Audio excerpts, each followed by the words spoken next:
Olá, turma, tudo bom? Vamos para a nossa segunda aula, aprofundando os nossos conhecimentos sobre compiladores. Então, a gente tem aqui o processo de compilação dividido em duas etapas. A etapa de análise e a etapa de síntese. A etapa de análise é conhecida como front-end e a etapa de síntese é conhecida como back-end. Então, aqui nós temos a linguagem C, a linguagem Pascal, Fortran, C Sharp e o código intermediário. Então, na parte inicial, a gente tem o front-end gerando um código intermediário. Então, essa parte de análise inicial, ele gera um código intermediário e a partir desse código intermediário, a parte de síntese vai gerar, que é o que nós chamamos de back-end, vai gerar o código, o produto final, que é o produto que nós chamamos de código objeto ou a linguagem de máquina. Então vamos destrinchar um pouquinho o que é a parte de front-end. Gente, não confundam esse back-end e o front-end como aquela programação web, tá? Nós estamos falando do processo de compilação. Então aqui nós vimos que o front-end ele possui essa fase de análise. E uma das fases de análise que a gente vai esmiuçar é a análise léxica. Então hoje a gente vai falar um pouquinho mais a fundo da análise léxica. Vamos passar pela sintática e vamos passar pela semântica. Mas vamos lá. Análise léxica organiza os caracteres de entrada em grupos que nós chamamos de tokens. Então esses tokens, eles são pedacinhos. Então vamos lá. Análise léxica, ele quebra o código fonte separando em pedacinhos, em caixotinhos. Nesta fase, a gente tenta pegar alguns erros, o compilador, né? Ele tenta pegar alguns erros. Quais são os erros? Tamanho máximo da variável excedido, é um tipo de erro. Formação de identificadores, quer dizer, na análise léxica, nós sabemos que as variáveis não podem começar com o número. Elas têm que começar obrigatoriamente por letras. Então, uma formação de identificador, de nome de variáveis, por exemplo, se ela tiver um caractere especial, um C cedilha, um arroba, seria um erro que é detectado pela análise léxica. Caracteres inválidos, acabei de falar, né? Que seria o C cedilha e o arroba. Na análise sintática, o que ele faz? Ele organiza esses caixotinhos, esses tokens, em uma estrutura hierárquica. Falta de, por exemplo, aí nós temos a linha de comando, faltou vírgula, faltou igual, ou usou um identificador inválido. Esses são erros que são detectados, que são, vamos dizer, detectados, né? Identificados na análise sintática.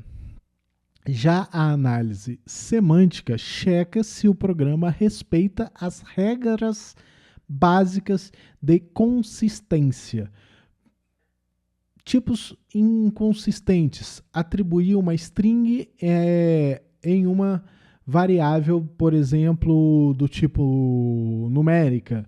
Ou então, se ele não tem a consistência do todo. Então, a nossa visão aqui é uma visão mais global.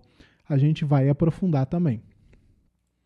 Por exemplo, aqui na sintaxe, é a parte da gramática que estuda a posição das palavras na frase e das frases no discurso, bem como a relação lógica das frases entre si.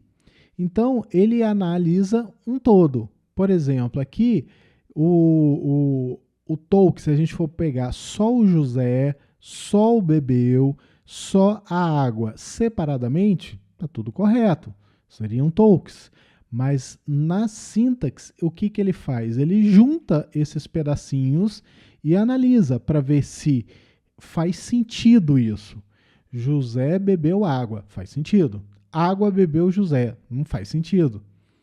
Então, Maria acabou a prova. Prova, Maria acabou.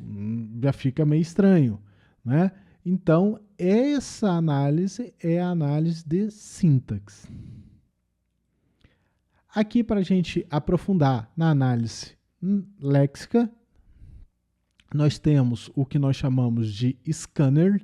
O que o scanner faz? A detecção dos caixotinhos, dos pedaços, né, dos que nós chamamos dos tokens, e a tarefa principal dele é o que nós já fazemos, que é o que eu acabei de comentar, né? Ele faz um scanner, ele faz uma leitura, ele lê o arquivo onde se encontra o programa-fonte, está aqui o exemplo do programa-fonte, e tenta fazer o seguinte: ele agrupa as sequências, né? Ele faz a leitura e depois ele vai pegar, agrupar as sequências, o que nós chamamos de lexemas ou tokens. Então, o que a gente faz aqui? Aqui ele vai identificar o int, está aqui o quadradinho, o tokenzinho int. Depois o gcd, está aqui. Depois o parênteses, seria um outro token. Aqui eu tenho o int, um outro token. Então, você está percebendo que ele quebrou o código-fonte em vários pedacinhos. Esses pedacinhos nós chamamos de token. E essa sequência nós chamamos de lexemas.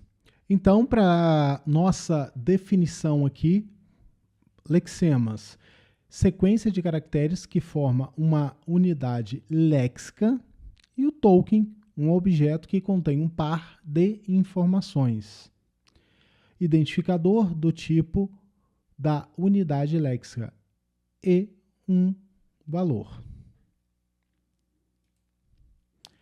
Aqui nós temos um token, que é do tipo identificador, e o valor dele é a letra A. Ok? Então, só para a gente esmiuçar. O que é o tipo? É o tipo dele, ele é um identificador, porque ele poderia ser... Qual outro tipo que ele poderia ser? Se a gente pegar esse daqui, ó, deixa eu pegar o primeiro aqui da segunda linha, ó, que nós temos a exclamação igual. Nós sabemos que ele é um operador aqui de diferente. Então, ele não é um identificador, e sim um operador. Igual nós temos aqui também o operador de maior que. Então, a gente tem aqui o maior que, nós temos aqui o else, não seria um identificador, seria um comando, né? Que faz parte de um comando. Aqui a gente tem o return. Então, esses são os tipos de token e o valor que ele representa, tá bom? Então, essa, resumindo, é a nossa análise léxica. E que a análise léxica nada mais é do que quebrar o código-fonte em pedaços que nós chamamos de tokens. Obrigado, até a próxima encontro nosso.